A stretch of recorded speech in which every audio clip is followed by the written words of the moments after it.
That gets rid of slavery. And that gets rid of it. Today, we did not get rid of slavery. When they passed this amendment, all they did is redefine who the slave master was. It went from the private person to the government, and now it's going from the government back to the private person.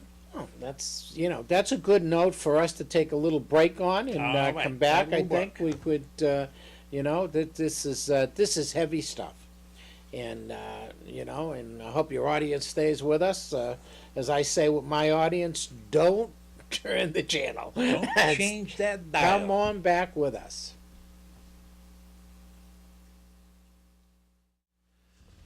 Welcome back. Welcome back. Right. You know what I'm going to do to you? Okay. I told Bobby we were resting for a few minutes, but off screen I'm going to put some heat on him. I'm going to put some heat on him because he has got a private prison media report that is unbelievable. And it's talking about, everybody thinks I'm crazy and I say stupid things. No. We know he's crazy. So. but it talks about serious stuff, and this is done by guards. Yes, this is the American Correctional Officers Intelligence Network. This was July to December 2006. You gotta hear. And you gotta listen. You really have to go online and get a copy of this document. And what do we And get? we're just gonna touch parts of it to let you see why. Okay. Is www.cointel.com. I'll do that again.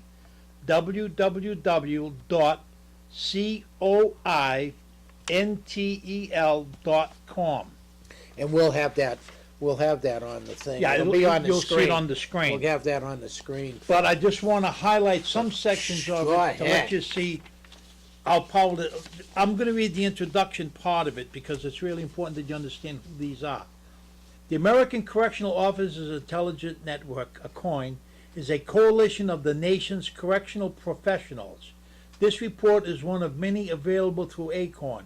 It is a compendium of media reports covering the activities of Corrections Corporation of America, CCA, headquarters in Nashville, Tennessee, and covers the period from 1998 to 2006. Correction professionals want the public to get the whole story behind the prison privatization and not simply what the corporations will lead you to believe. A public correctional officer mission is to protect the public. A private prison mission is to enrich the corporation. Private prison Say that one more time. Say that. A public correctional officer's mission is to protect the public.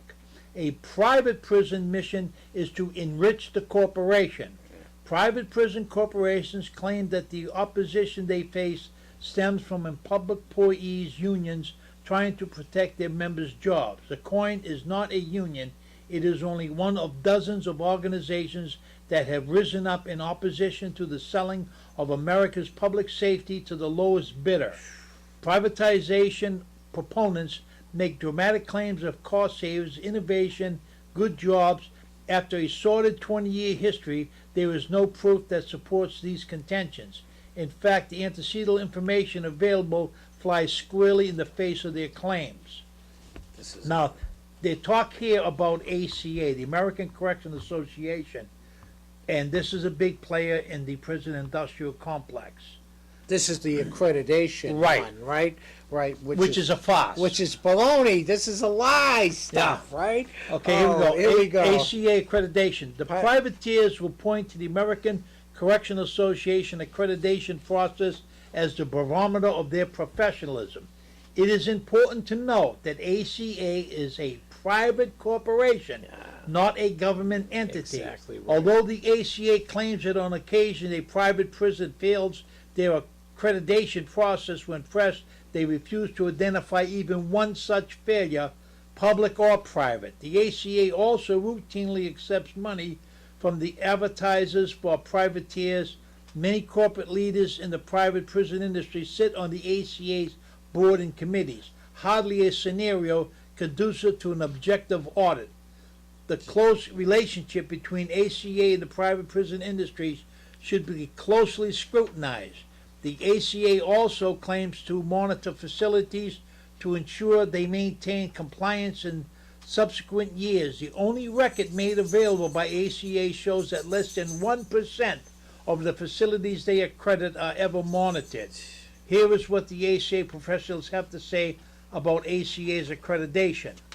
The action pushes to 6 the number of problematic facilities recently accredited by ACA, fueling the debate about whether the ACA really is searching for excellence or is pandering to the private prison corporation. Now this report, you really have to go out and get it. These are professional correctional officers. These are not people that are like prisoners or prison advocates. No. These are the people on the front lines. They work in the field. They work in the field, Yeah. and they did their homework when they put this Wow. together. The cost, you'll see this, corporate veil, Oh, man. cost savings, economic development, healthcare of inmates. It just runs the whole thing down. The liabilities of job, dirty politics, and then it runs in different states, the games that have been played in the various states across the nation. This is a must-read, must-have document This to is, really give you an inside view of what the private prison industry is really all about and the damage that it is doing to the correctional process in the United States. this is bait and switch at its best. This is fraud on the American taxpayer. Okay, private prisons are that's what they're doing. It's criminal. It's criminal fraud on the American taxpayer. They've been lying to us for years, and this is outrageous. Cost savings. Are you going to talk about that? This is unbelievable. This one here, I love this. When Bobby showed me this. Cost this is- saving. Yeah, right. Done For by this. years, Yeah, the yeah. industry taunted the research of Touted, Dr. yeah. Charles Thomas Right. as proof that private prisons save money. Right. That was until it was revealed that much of Dr. Thomas's research was funded by the industry itself. When it was disclosed that Thomas owned stock in some of the very companies he was researching, he was removed from his position as a prestigious Florida university and received the largest fine ever levied against an individual by the Florida Ethics Commission. Jesus. It must be concluded that there is no data to support the contentions that private operating facilities offer cost saving over public managed facilities. It was discovered that rather than Yeah, than right. project 20% cost savings taunted by the industry itself, the average savings for private was only 1%, and most of that was achieved through lower labor Labor costs. costs. The U.S. Department of Justice Bureau of Justice Assistance, Emerging Issues on Privatized Prisons, James Austin, Ph.D., Gary Covenant, Ph.D., February 2001. In addition, studies by the Government Accounting Office and the Council of State Government and APS report commissioned by the U.S. Attorney General Office all point to very little or no cost savings. Okay, this is unbelievable stuff. This is what I was talking about, the bait and switch, where you're conning the taxpayer. You're telling the taxpayer you're saving money, and the fact is you're not saving money. And the way they did it is exactly the way I thought. They took prisoners of a lower category, okay, that shouldn't be in prison in the first place, Exactly. okay, and didn't cost them much to keep them around, reduce their stuff, their care, and everything else, and they reduced the labor costs, paying these poor guards, barely minimum wage. That's how they did it. Well, that's no genius. Any genius could do that. It doesn't take a genius. And that was rather. the initial front. Front, yeah. They put that up front, like, Right. we're doing this, and they're dealing with people And they're dealing that with didn't people. belong in jail in the first place. Exactly right. This is outrageous And stuff. now as they pay off senators and reps who support their shenanigans, Right. This is they now get a unbelievable. hold of prisoners that are dangerous.